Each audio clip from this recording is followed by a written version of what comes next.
Hello everyone, this is Dr. Madhvi Chandra from Coconut Dental Hospital. We are situated at Meerpet, Hyderabad.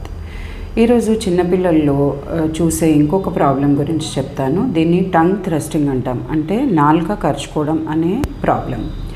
So ఇది చిన్నపిల్లలకి feed చేసేటప్పుడు బాటిల్స్తో feed చేసినప్పుడు ఆ different sizes of nipples use చేస్తారు కాబట్టి ఆ different సైజెస్కి వాళ్ళు అడాప్ట్ అవ్వడానికి వాళ్ళకి వచ్చే వన్ ఆఫ్ ద హ్యాబిట్.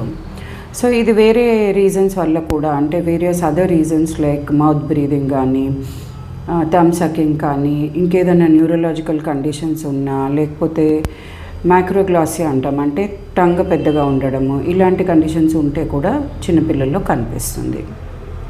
ఇది వాళ్ళు గ్రో అవుతున్న కొద్దీ అరౌండ్ 8 to 9 years వచ్చినప్పుడు వాళ్ళకి నార్మల్ అయ్యే ఛాన్సెస్ ఉంటాయి.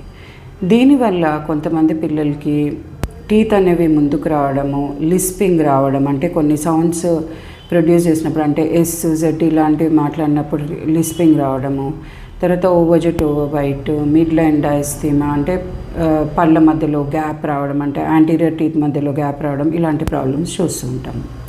మరి దీనికి సొల్యూషన్ ఏంటి?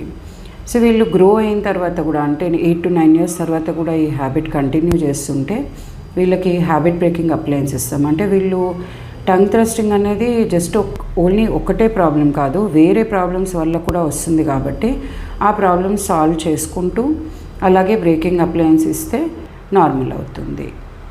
అలాగే దీనికి మయోఫంక్షనల్ ఎక్సర్సైజెస్ అని ఉంటాయి కొన్ని, అవి కూడా చెప్తాము. మస్కులర్ ఎక్సర్సైజెస్ ఉంటాయి, అవి కూడా చేసుకోవాలి.